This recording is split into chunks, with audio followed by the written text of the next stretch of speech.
Hello everyone, this is Surabhi. Welcome to Study Hacks. आज की बहुत ही ज़्यादा इंपॉर्टेंट वीडियो है आपके लिए। पॉलिटी से रिलेटेड है।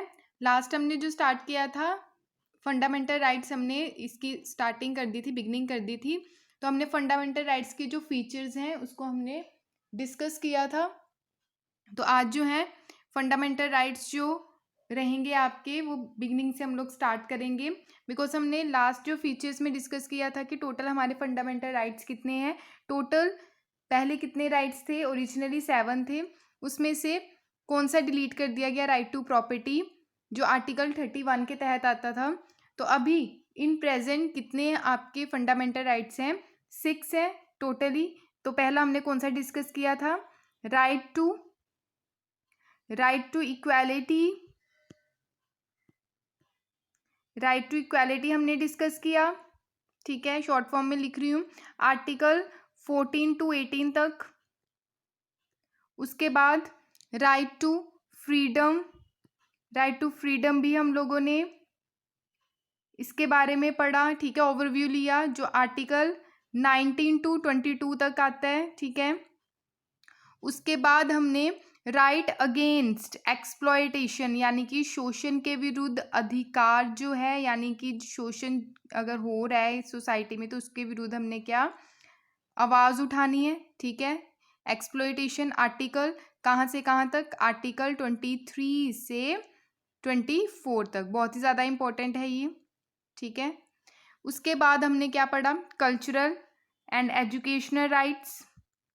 कल्चरल एंड एजुकेशनल राइट्स पढ़े। ठीक है, तो कल्चरल एजुकेशनल राइट्स कौन से आर्टिकल से कौन से आर्टिकल तक हैं? आर्टिकल 29 टू आर्टिकल 30, ये हमने कवर किया। उसके बाद राइट टू प्रॉपर्टी आता था आर्टिकल 31 के तहत, वो तो डिलीट कर दिया गया। कौन से अमेंडमेंट के तहत इसको डिलीट किया गया? राइट टू प्रॉपर्टी को। प्लीज़ ये मेरे को आंसर आप दीजिए। ठीक है, कमेंट बॉक्स में इसका आंसर दीजिएगा, बहुत ही ज़्यादा इंपॉर्टेंट है। उसके बाद राइट टू कॉन्स्टिट्यूशनल जो रेमेडीज़ हैं, ठीक है, राइट टू कॉन्स्टिट्यूशनल रेमेडीज़ जो हैं आर्टिकल 32 के तहत आती है। ठीक है, आर्टिकल 32 के तहत राइट जो है कॉन्स्टिट्यूशनल रेमेडीज आर्टिकल 32। आर्टिकल 32 को एक और नाम से जानते हैं, वो क्या नाम है और वो नाम किसके द्वारा दिया गया, ये भी आपका होमवर्क है, साथ में आपकी रिवीजन हो जाएगी। तो आज जो हम डिस्कस करने जा रहे हैं वो डिस्कस करेंगे क्या? Right to equality. ठीक है, right to freedom against exploitation, cultural and educational right, और एक और रह गया। ठीक है, right to freedom of religion. ठीक है, राइट टू फ्रीडम ऑफ जो रिलीजन है, ये कौन से आर्टिकल में आता है? ये आएगा आपका, एक सेकेंड, ये आएगा आपका आर्टिकल 25 to 28। क्लियर? ये आपके टोटली कितने 6 फंडामेंटल राइट्स जो हैं। ठीक है, एक एक करके हमने डिटेल में सारी चीज़ें डिस्कस करनी है। सारी चीज़ें आपने बिल्कुल माइंड फ्री होके सुननी है, बिल्कुल प्रेशराइज होके बिल्कुल नहीं सुनना है। ठीक है, एग्ज़ाम के लिए नहीं पढ़ना आप लोगों ने, एक तरह से कुछ सीखने के लिए पढ़ना है। ठीक है, अगर सीखने के लिए पढ़ोगे तो सारी चीज़ें याद रहेंगी। प्रेशराइज होके अगर आप ये सब चीज़ें सुनोगे तो सब कुछ माइंड से वॉश हो जाएगा। ठीक है, तो आज हम स्टार्ट करने जा रहे हैं राइट टू इक्वालिटी, जो आर्टिकल 14 to 18 तक मैं यहाँ पे डिस्कस करूँगी। आइए स्टार्ट करते हैं। Right to equality article 14 to 18 बहुत ही ज़्यादा इंपॉर्टेंट है ये। राइट टू इक्वालिटी मतलब समानता का अधिकार जिसको हम बोलते हैं। ठीक है, इसमें दो चीज़ें डिस्कस होती हैं, equality before law and equal protection of law. ठीक है, दो वर्ड इसमें यूज़ किए गए हैं, ध्यान रखिएगा। कौन कौन से? Equality before law and also equal protection of law. अब हम देखते हैं इनके बारे में क्या बात हो रही है। ठीक है, अगर इक्वालिटी बिफोर लॉ का ओरिजिन देखें, ये कहाँ से है? इसका इक्वालिटी बिफोर लॉ का ओरिजिन कहाँ से? ब्रिटेन से है। और इक्वल प्रोटेक्शन ऑफ लॉ का ओरिजिन कहाँ से है? ये है अमेरिका से। क्लियर है? इतनी चीज़ आपको याद होनी चाहिए। उसके बाद यहाँ पर दोनों का कॉन्सेप्ट हमारे कॉन्स्टिट्यूशन में मर्ज किया गया है, यानी दोनों बातें हमारे कॉन्स्टिट्यूशन में रखी गई हैं। इनमें क्या बोला गया है कि कोई भी पर्सन को डिने नहीं किया जा सकता इक्वालिटी बिफोर लॉ और equal protection of law with in the territory of India. ठीक है, कोई भी पर्सन, टेरिटरी ऑफ इंडिया यानी कि इसमें अकेली यूनियन टेरिटरीज नहीं आएंगी। ठीक है, टेरिटरी ऑफ इंडिया में सब आ जाएगा, यूनियन टेरिटरी भी आ जाएंगी, सारी स्टेट्स भी आ जाएंगी, जो हम अगर कोई पार्ट हमने किसी कंट्री का एक्वायर कर लिया वो भी इसमें आ जाएगा, ठीक है। तो with in the territory of India किसी भी पर्सन में हमने कोई भेदभाव नहीं करना है, ऐसा इसमें बोला गया है। किसके तहत? Equality before law and equal protection of law. अगर बात करें इसमें क्या बोला गया है कि कोई भी पर्सन, अगर ये डिने की बात की जा रही है, जैसे पहले लेक्चर में हमने क्या देखा था, स्टेट के बारे में हमने क्या पढ़ा, ठीक है, स्टेट के बारे में हमने अलग से पढ़ा, ठीक है, वो आर्टिकल 12 के तहत। उसके बाद हमने लॉ के बारे में पढ़ा आर्टिकल 13 के तहत। अब हम इसमें क्या पढ़ेंगे, एक पर्टिकुलर पर्सन के बारे में पढ़ेंगे।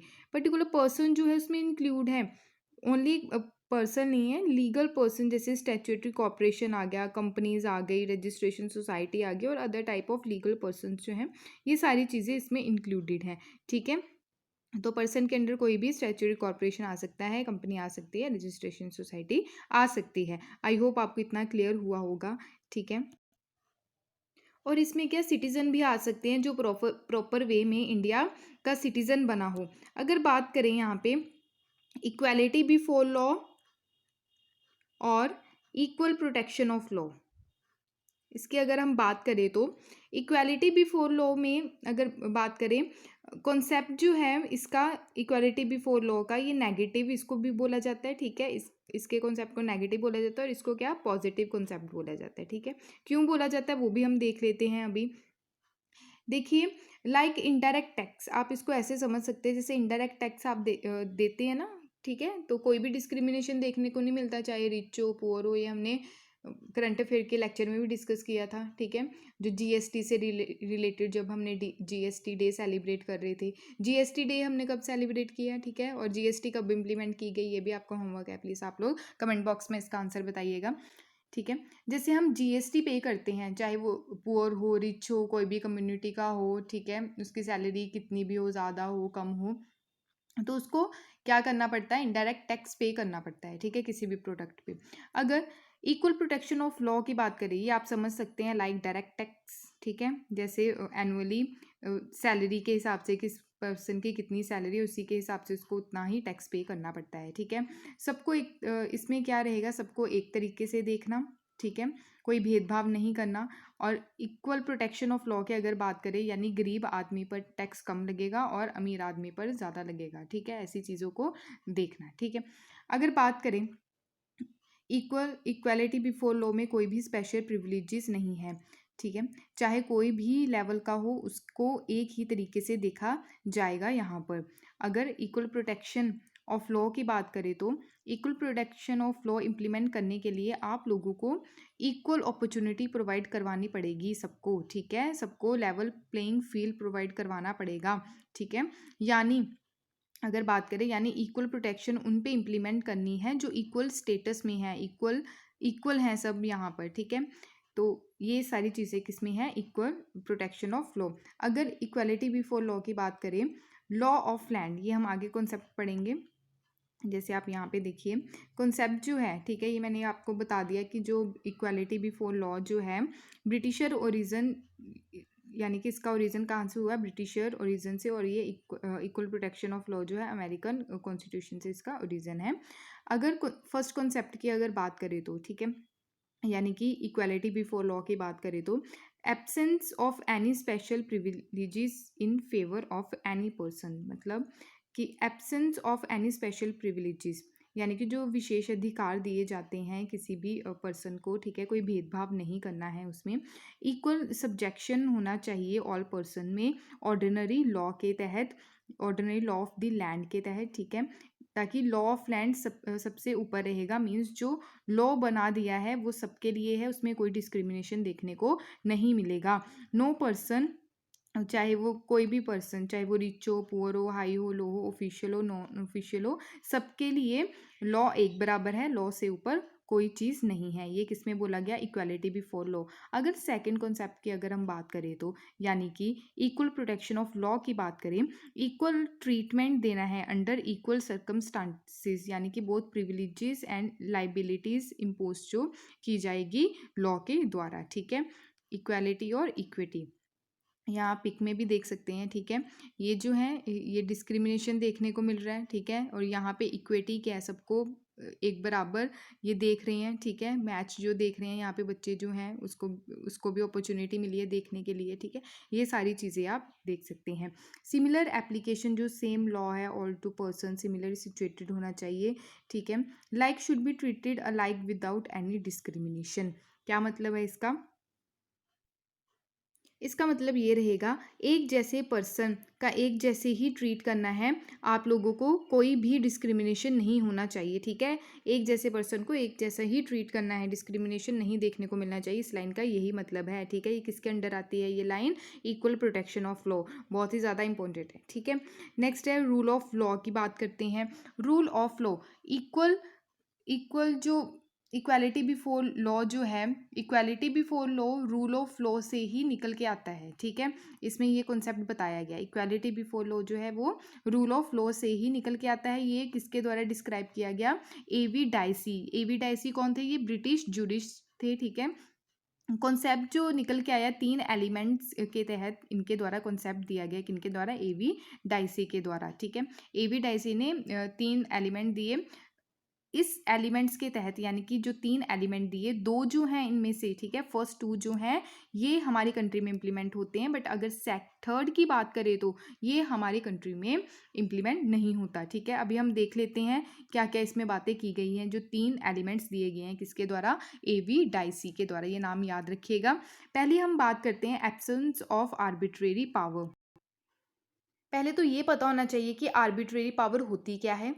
मतलब स्टेट कुछ भी करे बट वो लॉफुल होना चाहिए, यानी कि एथिकल होना चाहिए, लॉ के अगेंस्ट नहीं होना चाहिए, ठीक है। स्टेट को लिमिट करने का तरीका रहता है कॉन्स्टिट्यूशन के द्वारा, ठीक है। ये सारी चीज़ें हैं, इसको बोलते हैं arbitrary power. Absence of arbitrary power, यानी कि कोई भी आर्बिट्रेरी पावर ना आए बीच में, ताकि इंडिविजुअल को भी मान्यता, यानी कि इंडिविजुअल की भी मान्यता बनी रहे, अच्छे से प्रिवेल कर सके। यानी किसी भी पर्सन ने अगर कोई क्राइम किया है तो उसे अकॉर्डिंग टू लॉ पनिश किया जाए, ये नहीं कि अपने हिसाब से उसको पनिशमेंट दी जाए कि कुछ भी अत्याचार किए जा रहे हैं किसी भी पर्सन के ऊपर, ठीक है। तो लॉ के हिसाब से ही पनिशमेंट देनी चाहिए, ठीक है, अपने हिसाब से नहीं। ये किसमें दिया गया? एब्सेंस ऑफ आर्बिट्री पावर में।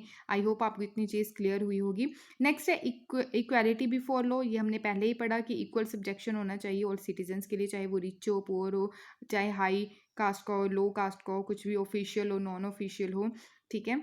तो ऑर्डिनरी लॉ के तहत, ऑर्डिनरी लॉ ऑफ लैंड के तहत ये सारी चीज़ें इंप्लीमेंट होनी चाहिए। नेक्स्ट है primacy of the rights of the individual. अब इसकी बात करें, थर्ड जो एलिमेंट दिया गया एवी डाइसी के द्वारा, यानी कि primacy of the rights of the individual, इसमें क्या बोला गया है? इसमें बोला गया है कि कॉन्स्टिट्यूशन में ऐसा कुछ नहीं लिखा, यानी इंडिविजुअल के राइट डिफाइन नहीं किए गए हैं।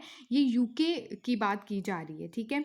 तो इसमें ये जो प्राइमेसी ऑफ द राइट्स जो इंडिविजुअल है, इसमें यूके का कॉन्सेप्ट देखने को मिल रहा है। लेकिन हमारी कंट्री में, हमारी कंट्री की बात करें तो हमारे यहाँ पर फंडामेंटल राइट्स जो कि इंडिविजुअल के राइट्स हैं, जो हमारे इंडियन कॉन्स्टिट्यूशन में रखे गए हैं, अगर देखा जाए फर्स्ट सेकंड जो है, यानी कि एब्सेंस ऑफ आर्बिट्री पावर और इक्वालिटी बिफोर लॉ जो है, हमारे यहाँ इंप्लीमेंट होते हैं, बट थर्ड हमारे यहाँ इंप्लीमेंट नहीं होता है, बिकॉज हमारे संविधान में तो इंडिविजुअल के राइट्स फ्रेम कर रखे हैं, ठीक है, दिए गए हैं, फंडामेंटल राइट्स हैं वो, ठीक है, वो इंडिविजुअल के राइट्स ही हैं। क्लियर? तो ये कॉन्सेप्ट थर्ड जो है वो हमारे इंडिया में इम्प्लीमेंट नहीं होता, ठीक है। यहाँ पे आप पिक देख सकते हैं, रूल ऑफ लॉ जो है ये बता रहे हैं, तो कह रहे हैं कि अगर आप मतलब आप कोई क्राइम कर रहे हैं या कुछ भी लॉ को तोड़ रहे हैं तो आपको पनिशमेंट लॉ के हिसाब से ही मिलेगी, ठीक है। The rule of law means you break a law you face the consequences, ठीक है। आप इस कार्टून के तहत भी इसको देख सकते हैं, ठीक है। आई होप आपको इतना क्लियर हुआ होगा, ठीक है। ये सारी चीज़ें जो हैं, अगर इसकी, ये तो मैंने आपको समझा दी ये वाली लाइन। अगर इस लास्ट लाइन की अगर हम बात करें तो सुप्रीम कोर्ट के द्वारा रूल ऑफ लॉ की अगर बात करें, आर्टिकल 14 जो है, इसको बेसिक स्ट्रक्चर का कॉन्सेप्ट दिया गया, किसको? आर्टिकल 14 को, ठीक है। तो आर्टिकल 14 जो है, इसको ना ही डिस्ट्रॉय कर सकते और ना ही अमेंडमेंट कर सकते हैं। ये किसके द्वारा बोला गया? सुप्रीम कोर्ट के द्वारा। कुछ एक्सेप्शंस भी रखी गई हैं इक्वालिटी को लेके, ठीक है। वो एक्सेप्शंस हम लोग अभी पढ़ लेते हैं, क्या क्या क्या एक्सेप्शंस दे रखी हैं। एक्सेप्शन की अगर बात करें, इक्वालिटी यानी कि इक्वालिटी में कुछ एक्सेप्शंस हैं। अगर कोई पर्सन प्रेसिडेंट या गवर्नर की पोस्ट पे है, ठीक है, तो उसके लिए इम्यूनिटी दी गई है आर्टिकल 361 के तहत।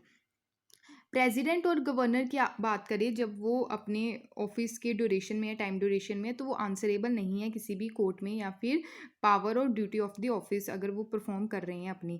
नो क्रिमिनल प्रोसीडिंग, कोई भी क्रिमिनल प्रोसीडिंग इनके ऊपर नहीं चलेगी, ठीक है, ना ही इंस्टीट्यूट होगी। Continue against president of governor in any court अगर वो अपने टर्म ऑफिस में, यानी कि ड्यूरिंग हिज टर्म ऑफिस, अगर वो अपनी पोस्ट पे अभी हैं।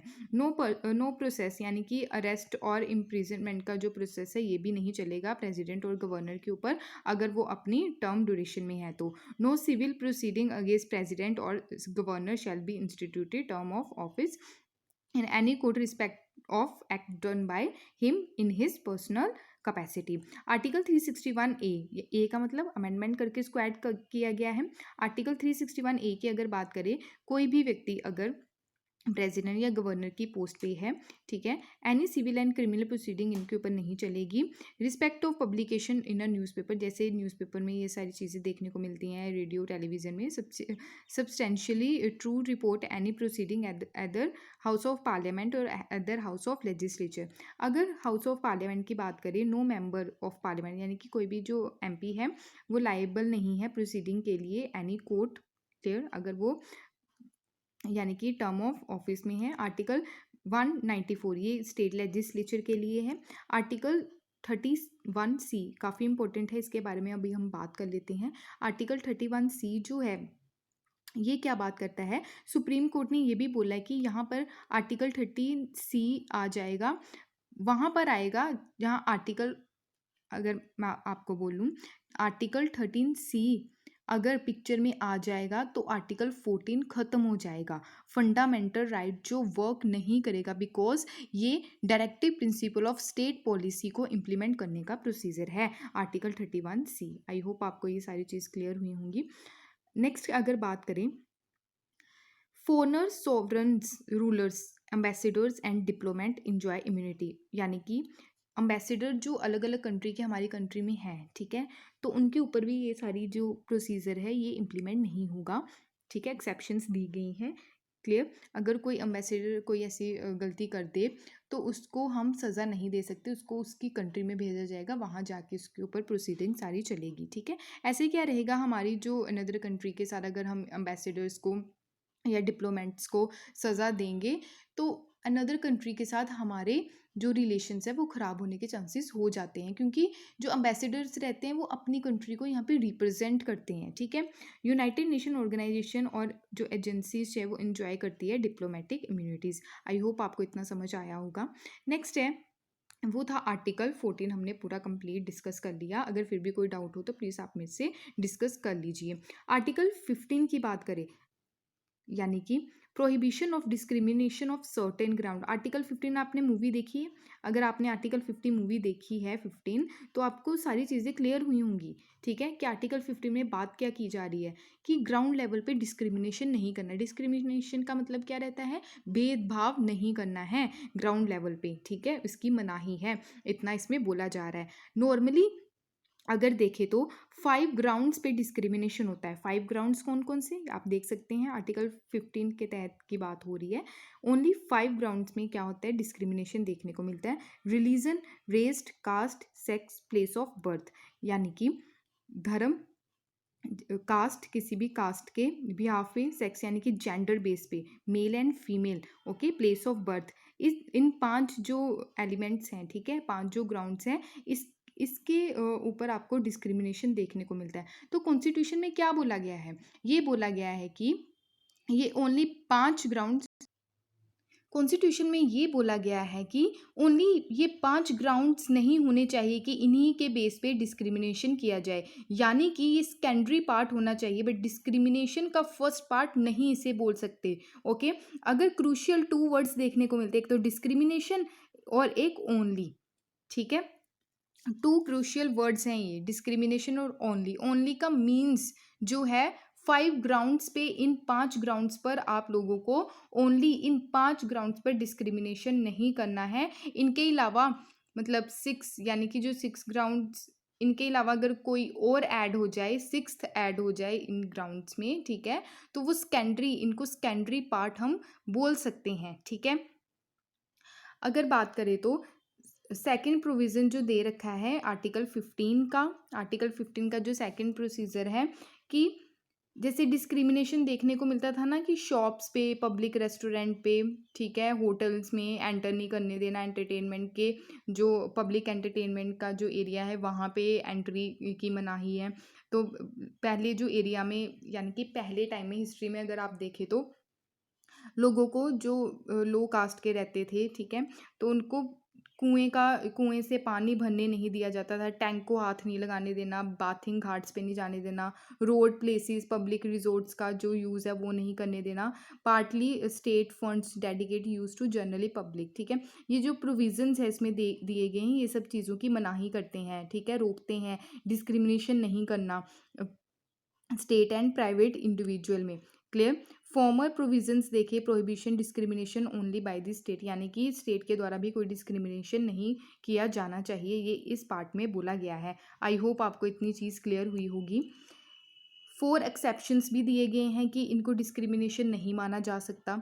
वो 4 एक्सेप्शंस कौन से हैं जिनको नॉन डिस्क्रिमिनेशन बोला गया है? वो 4 एक्सेप्शंस हैं, यानी कि जैसे वुमेन्स और चिल्ड्रंस को कई चीज़ों से दूर रखा जाता है, यानी कि स्टडी के मामले में या फिर जॉब के मामले में वुमेन्स को आगे नहीं बढ़ने दिया जाता, ये सारी चीज़ें देखने को मिलती हैं, ठीक है। चिल्ड्रंस को भी, बच्चों को भी कई बार उनकी एजुकेशन से वंचित किया जाता है, ठीक है। इन्हीं चीज़ों को या ख़त्म करने के लिए और वुमेन्स को, ताकि वुमेन्स का पार्टिसिपेशन आगे हो, इस चीज़ को बढ़ावा देने के लिए कुछ एक्सेप्शंस भी रखे गए हैं इसमें, ठीक है। तो इन्हीं को ही स्पेशल प्रोविजंस प्रोवाइड करवाए गए हैं, ठीक है, ताकि ये आगे बढ़ सकें। फॉर एग्जांपल जैसे वुमेन्स एंड चिल्ड्रन से रिलेटेड रिजर्वेशन जो रहती है वुमेन्स की, लोकल बॉडी के जो इलेक्शंस रहते हैं उसमें, ठीक है, फ्री एजुकेशन फॉर चिल्ड्रंस, ये हमने आगे पढ़ना है, ठीक है। तो 6 to 14 ईयर्स तक बच्चों को free and compulsory education provide करवानी है आर्टिकल 21 के तहत, ये सारी चीज़ें रखी गई हैं, ठीक है। अगर बात करें तो any socially and educationally backward classes जो है सिटीजन, चाहे वो शेड्यूल कास्ट के, शेड्यूल ट्राइब के, ठीक है, इनको भी दी गई हैं socially and educationally backward classes को। कहाँ पे? Reservation of seats public educational institutions में, ताकि इनमें कोई भेदभाव नहीं किया जा सके, ये भी आगे बढ़ के अपनी जो अचीवमेंट्स है उन्हें प्राप्त कर सकें, ठीक है। एम्पावर किया गया है इसमें, एनी स्पेशल प्रोविजंस इसमें रखे गए हैं socially and educationally backward classes जो हैं सिटीजन्स की, schedule caste and schedule tribes की, ठीक है। एडमिशन कहीं भी ले सकते हैं, इसमें रिजर्वेशन दी गई है एजुकेशनल इंस्टीट्यूशंस में, ठीक है। तो इनको नॉन डिस्क्रिमिनेशन माना जाता है, ठीक है। आई होप आपको इतनी चीज़ समझ में आई होगी। अगर बात करें तो स्पेशल प्रोविजंस जो हैं, जो फ्रेम कर रखे हैं एनी इकोनॉमिकली वीकर सेक्शंस के, ठीक है। हमारे जो इकोनॉमिकली वीकर सेक्शंस का भी कॉन्सेप्ट देखने को मिला, ठीक है, वो हम आगे देखते हैं क्या क्या चीज़ें हैं। इसमें अलो किया गया प्रोविज़न जो है रिजर्वेशन अप टू 10% रिजर्वेशन देनी है इकोनॉमिकली वीकर सेक्शन को, सच है जैसे एडमिशन ऑफ एजुकेशनल इंस्टीट्यूशन या प्राइवेट एजुकेशनल इंस्टीट्यूशंस में। रिजर्वेशन जो अदर बैकवर्ड क्लासेस की हैं एजुकेशनल इंस्टीट्यूशंस में, 93rd अमेंडमेंट एक्ट 2005 के तहत सेंटर ने एनेक्ट किया सेंट्रल एजुकेशन इंस्टीट्यूट रिजर्वेशन इन एडमिशन एक्ट 2006 का, ठीक है। इसमें 27% कोटा रखा गया वो कैंडिडेट्स के लिए जो बिलोंग करते हैं अदर बैकवर्ड क्लासेस से। इनको कहाँ कहाँ रिजर्वेशन मिल सकती है? All central higher education institute में, जो इंक्लूडेड हैं आईआईटीज़ हो गई, ठीक है। यहाँ से मेरे को क्वेश्चन बताइएगा, हमारी इंडिया में टोटल आईआईटीज़ कितनी हैं, ठीक है, और आईआईएम में इंडियन इंस्टीट्यूट ऑफ मैनेजमेंट। अप्रैल 2008 की अगर बात करें तो सुप्रीम कोर्ट के द्वारा वैलिडिटी दी गई both amendment act and OBC Kota act में, ठीक है। कोर्ट जो डायरेक्ट करेगा सेंट्रल जो गवर्नमेंट एक्सक्लूड, यानी कि सेंट्रल गवर्नमेंट के द्वारा ये सारी चीज़ें तो रखी गई बट एक्सक्लूड किया गया कुछ सेक्शंस को, यानी कि क्रीमी लेयर के तहत, ठीक है, अमंग ओबीसी में।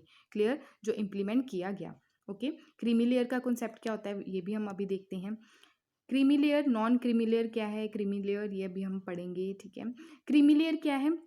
जैसे किसी के पेरेंट्स, किसी बच्चे के पेरेंट्स अगर हाई ऑफिशियल्स हैं या फिर अच्छी पोस्ट पे हैं, ठीक है, उनके ऊपर ये सारी चीज़ें इंप्लीमेंट नहीं होंगी, वो क्रीमी लेयर में आ जाते हैं, ठीक है।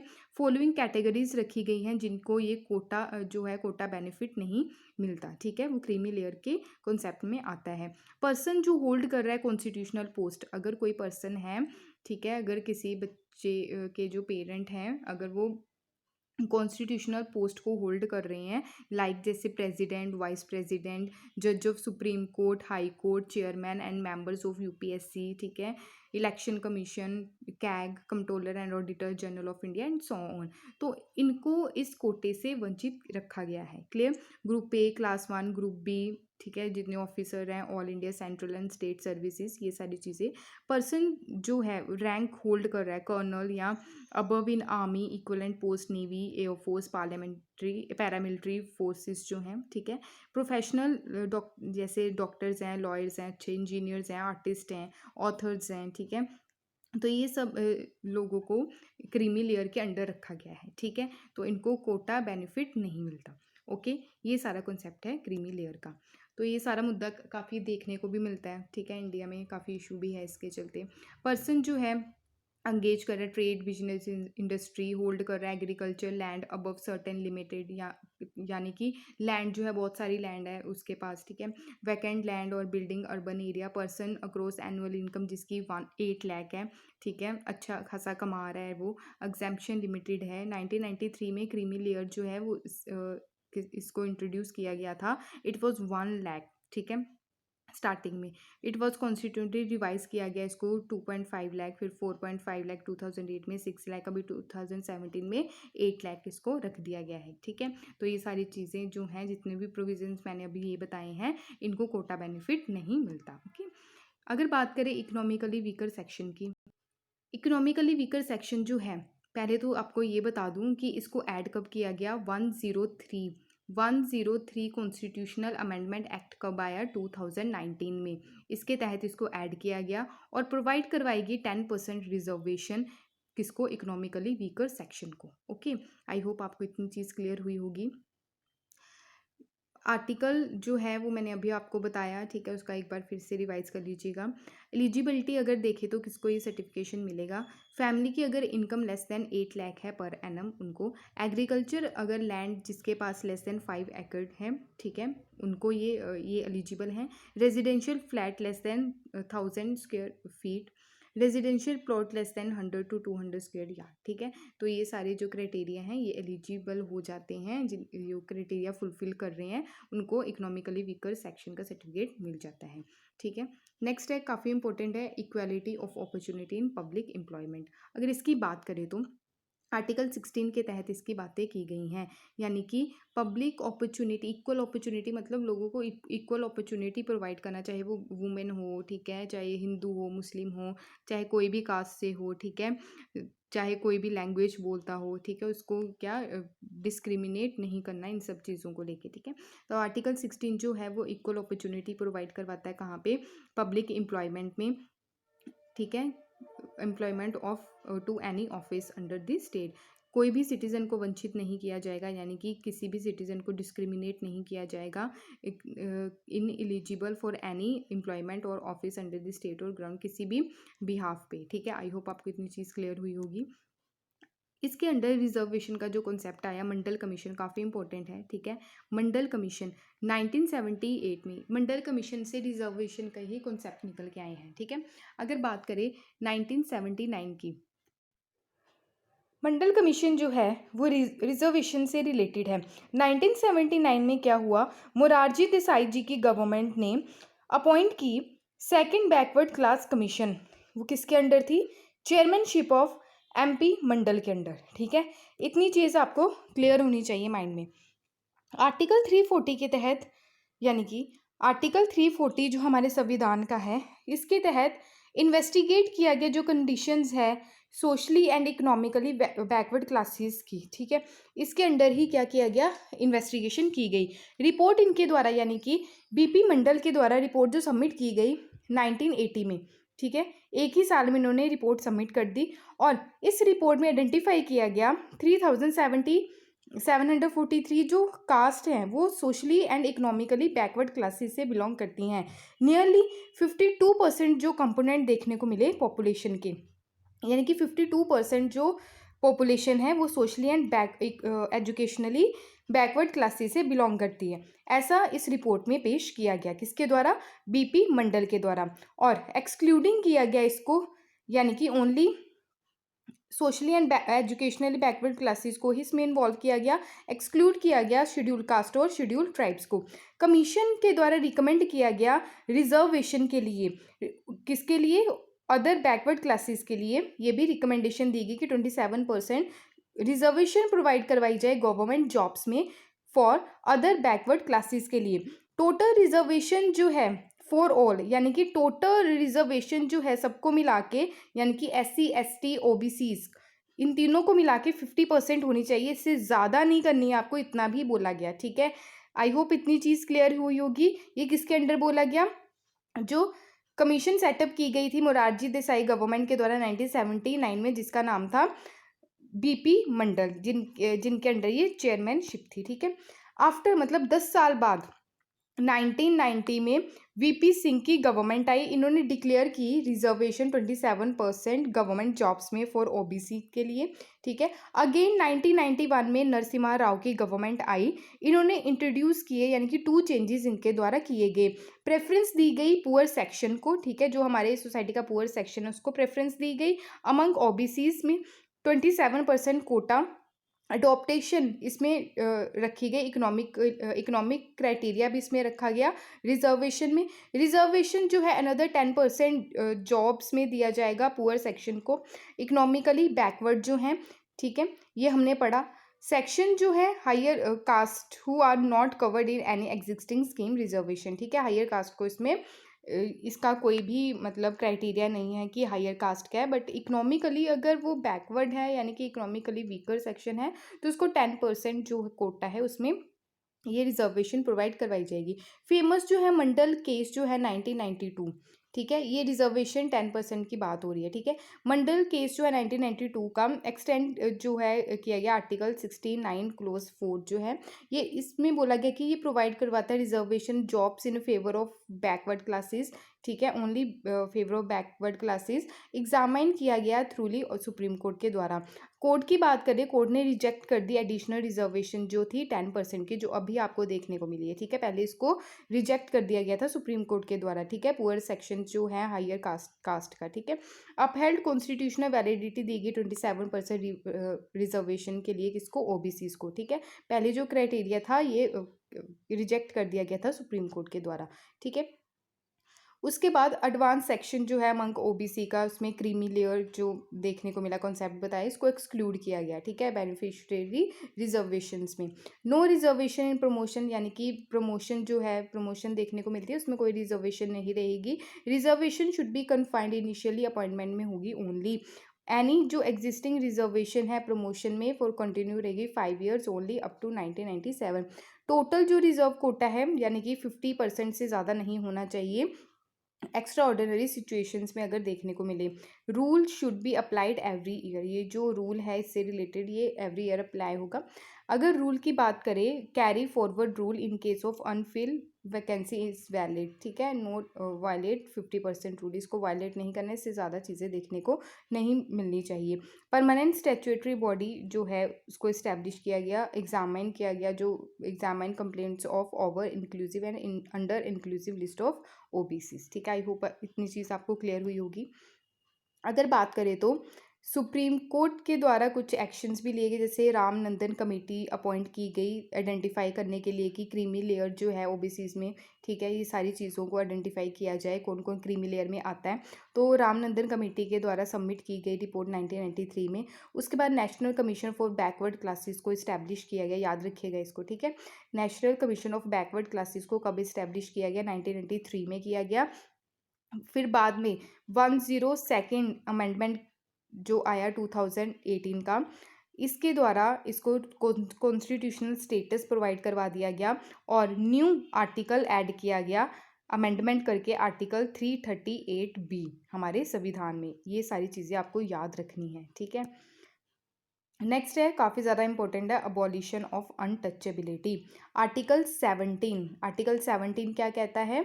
Abolition untouchability. जैसे पिछले, अगर हिस्ट्री की अगर हम बात करें तो इस पिक में आप देखिए, अगर कोई किस लो कास्ट से बिलोंग कर रहा है तो उसको कुएं को भी हाथ नहीं लगाने दिया जाता था, ठीक है। ये अनटचेबिलिटी यानी कि छुआछूत जो चीज़ें रहती हैं, ये सारी चीज़ें देखने को मिलती है, ये सारी चीज़ें गलत हैं, ठीक है। इनसे ऊपर उठ के हम लोगों ने बात करनी है, ठीक है। तो ये सारी चीज़ें माइंड में नहीं होनी चाहिए। तो अनटचेबिलिटी के कॉन्सेप्ट को अबॉलिश करना है, ये किस में बोला गया? आर्टिकल 17 में। इस पिक में भी आप देखें, ठीक है, अगर किसी ने पानी पीना है तो अगर उसको पानी पिलाया जा रहा है तो बाहर आंगन में ही या आंगन से बाहर उसको पानी दिया जा रहा है, ये लेडी के द्वारा। मंदिरों में भी एंट्री नहीं थी, ठीक है। तो ये सारी चीज़ों को अबॉलिश करना है, ऐसा इसमें बोला गया। आर्टिकल 17 जो है ये क्या बात करता है? अनटचेबिलिटी के बारे में, ठीक है। अगर कोई ऐसा कुछ करता है सोसाइटी में तो वो पनिशेबल है अकॉर्डिंग टू लॉ, ठीक है। लॉ के हिसाब से ये पनिशेबल ऑफेंस माना जाएगा। 1976 की अगर बात करें, अनटचेबिलिटी ऑफेंस एक्ट आया 1955 में, और इसको कॉम्प्रिहेंसिवली अमेंडमेंट किया गया और रीनेम किया गया protection of civil right act 1955 का। अनटचेबिलिटी जो टर्म है ये हमारे संविधान में ये टर्म डिफाइन नहीं की गई है। अगर बात करें मैसूर हाई कोर्ट के द्वारा बोला गया, जो article 17 is not untouchability in letter and grammatical sense practice of develop and historical in the country, ठीक है। ये अनटचेबिलिटी की अगर हम बात करें तो ये सारी चीज़ें जो है ये कैसे डिफाइन की जाती थी पहले, यानी कि किसी के कास्ट के बेस पे नहीं, उस वो काम क्या कर रहा है उस बेस पे ये सारी चीज़ें देखने को मिलती थी, ठीक है। कौन सफाई वाला काम कर रहा है या कौन ऐसी चीज़ें कर रहा है, उसी बेस पे ये अनटचेबिलिटी देखने को मिलती थी, ठीक है। तो ये सारी चीज़ों को क्या करना, हमने इग्नोर करके चलना है, ठीक है। तो इसको अबॉलिश करना है ये सारी चीज़ों को, कि किसी भी धर्म, कास्ट या कोई भी रिलीजन के बेस पे अनटचेबिलिटी नहीं होनी चाहिए सोसाइटी में। क्लियर? सोशल डिसेबिलिटी ये देखने को मिलती है, अगर ये सब चीज़ें अगर सोसाइटी में हो तो ये सोशल डिसेबिलिटी है जो इम्पोज करती है सर्टेन क्लासेस के ऊपर, ठीक है। तो रीज़न जो है बर्थ इन सर्टेन कास्ट या फिर ये सारी चीज़ें हैं, not cover social boycott of few individual, ठीक है। ये सारी चीज़ें आपको क्लियर होनी चाहिए। नेक्स्ट है अबोलिशन ऑफ टाइटल्स। अगर टाइटल्स की अगर हम बात करें तो टाइटल्स और अवार्ड्स में क्या डिफरेंस रहता है, ये आप लोगों के माइंड में ज़रूर घूम रही होगी चीज़। टाइटल्स टाइटल्स क्या होते हैं? जैसे हिस्ट्री में आपने देखा होगा गवर्नर जनरल, वाइसराय, लॉर्ड, ठीक है। ये सारे क्या थे? टाइटल्स है। महाराजा, महारानी, ठीक है। ये सारे टाइटल्स जो हैं स्पेसिफिकली पर्सन को क्या करते थे? डिफाइन करते थे, ठीक है। तो इसमें क्या बोला जाता था? अबोलिशन करना हमने टाइटल्स का, कि सब एक बराबर हैं, ठीक है। कोई स्पेशल उसको ट्रीटमेंट नहीं दिया जाना चाहिए। ये जो टाइटल्स दिए जाते थे तो ब्रिटिशर्स के द्वारा दिए जाते थे। ब्रिटिशर्स के द्वारा क्यों दिए जाते थे? क्योंकि अगर ब्रिटिशर्स को कोई पर्सन प्रॉफिट पहुंचाता है, ठीक है, अगर कोई फ़ायदा पहुंचाता है तो ब्रिटिशर्स उसको क्या करते थे? टाइटल दे देते थे, ठीक है। तो वो होता था एक स्पेशल एक प्रिविलेजेस उनको प्रदान करना, ठीक है। तो ऐसा नहीं होना चाहिए सोसाइटी में, क्योंकि सोसाइटी में कॉन्स्टिट्यूशन के हिसाब से तो सब एक बराबर हैं, ठीक है। तो ये सारी चीज़ों को क्या करना है? अबॉलिश करना है। एक तो रहते हैं अवार्ड्स, ठीक है। एक सेकेंड। एक तो रहते हैं अवार्ड्स, एक तो रहते हैं टाइटल्स, ठीक है। यहाँ आप देख लिए, एक तो रहते हैं अवार्ड्स, एक तो रहते हैं टाइटल्स। अवार्ड्स यानी कि लाइक आप बोल सकते हैं भारत रत्न। भारत रत्न जो है ये अवार्ड है हमारा, जो हाईएस्ट सिविलियन अवार्ड माना जाता है। और टाइटल्स जो रहते हैं लॉर्ड, महाराजा, ठीक है, ये क्या है? ये टाइटल्स हैं, ठीक है। तो जो अवार्ड्स हैं इनको टाइटल की तरह हम नहीं मानेंगे, ठीक है। ये इसमें बोला गया है अवार्ड्स को टाइटल की तरह नहीं माना जाएगा। अगर टाइटल्स की बात करें, सोसाइटी नेशन के साथ एडमिनिस्ट्रेशन पर भी फोकस दिया जाता था। लाइक जैसे मैंने अपने आपको ब्रिटिशर्स का जो कॉन्सेप्ट बताया कि अगर कोई ब्रिटिशर्स को प्रॉफिट पहुंचाता है तो वो क्या करते थे? उस पर्सन को टाइटल दे देते थे, ठीक है। अगर अवार्ड्स की बात करें, अवार्ड्स में कोई भी डिस्क्रिमिनेशन नहीं किया जाएगा। जो अवार्ड्स देते हैं वो सर्विस के बेस पे दिए जाते हैं कि कोई पर्सन कैसी सर्विस अपनी अच्छी तरीके से कर रहा है, ठीक है।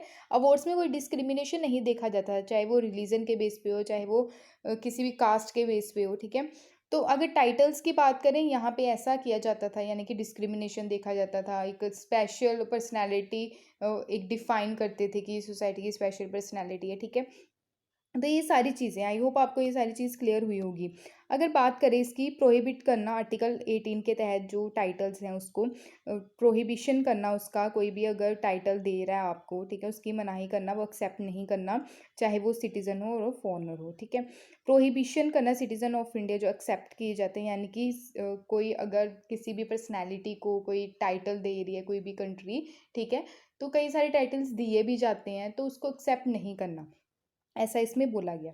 Foreigner holding any office of profit trust under the state can not be accept any title of foreign of state, ये मैंने आपको पहले ही बता दिया। नो सिटीजन और foreigner holding any office of profit of trust state is to accept any present, ठीक है। प्रेजेंट मतलब यानी कि कोई भी पर्सनैलिटी है, कोई भी पर्सन है, वो प्रेजेंट को कोई भी अगर गिफ्ट दे रहा है वो एक्सेप्ट कर सकता है, ठीक है। Office of term under any foreign state without any consent of president, ठीक है। हेरिडिटरी टाइटल्स जैसे रहते हैं, महाराजा हो गया, राज बहादुर हो गया, राय बहादुर हो गया, राय साहब, दीवाने बहादुर एक्सेट्रा, ठीक है। ये कन्फर्म किए जाते थे कॉलोनियल स्टेट जो बैन कर दिए गए, यानी कॉलोनियल स्टेट जब, यानी कि ब्रिटिशर्स का जब राज था, ठीक है जी, अब बैन कर दिए गए हैं, ठीक है। 1996 की अगर बात करें तो सुप्रीम कोर्ट के द्वारा अपहेल्ड किया गया कॉन्स्टिट्यूशनल वैलिडिटी दी गई जो नेशनल अवार्ड्स हैं, यानी कि भारत रत्न, पद्म विभूषण, यहाँ पे आप देख सकते हैं ये भारत रत्न है, पद्म विभूषण, पद्म भूषण, पद्मश्री, ये महाराजा महारानी आप यहाँ पे देख सकते हैं इस बिहाफ पे, ठीक है। तो पद्म भूषण पद्मश्री जो है इनको कॉन्स्टिट्यूशनल वैलिडिटी दी गई। भारत रत्न जो है इसको कब कॉन्स्टिट्यूट किया गया, ये आप लोगों का होमवर्क है, ठीक है। ये आप मेरे को बताइएगा, ठीक है। ये जो अवार्ड्स है डू नॉट अमाउंट टाइटल्स, यानी कि इनको टाइटल की तरह यूज़ नहीं किया जा सकता, ठीक है। अंडर आर्टिकल 18 ये प्रोहिबिट करते हैं ओनली हेरिडिटरी टाइटल्स को, हेरिडिटरी टाइटल्स यानी कि राय बहादुर, महाराजा महारानी।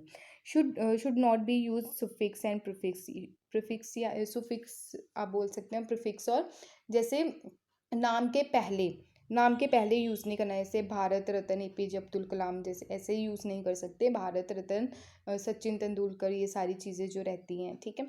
तो हम खुद अपने नाम के आगे टाइटल यूज़ नहीं कर सकते, जो जर्नलिस्ट रहते हैं वो तो ऑब्वियसली करते ही हैं, बट हम खुद अपने नाम के आगे नहीं कर सकते, ऐसा इन्होंने बोला गया है, ठीक है।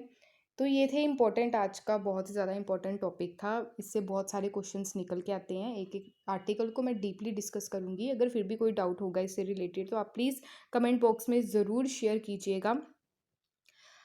अगर आपको ये मेरी वीडियो पसंद आई हो तो प्लीज़ लाइक शेयर और सब्सक्राइब ज़रूर कीजिए। इस लेक्चर की पीडीएफ आपको टेलीग्राम चैनल पे मिल जाएगी। Thank you for watching my video. जय हिंद।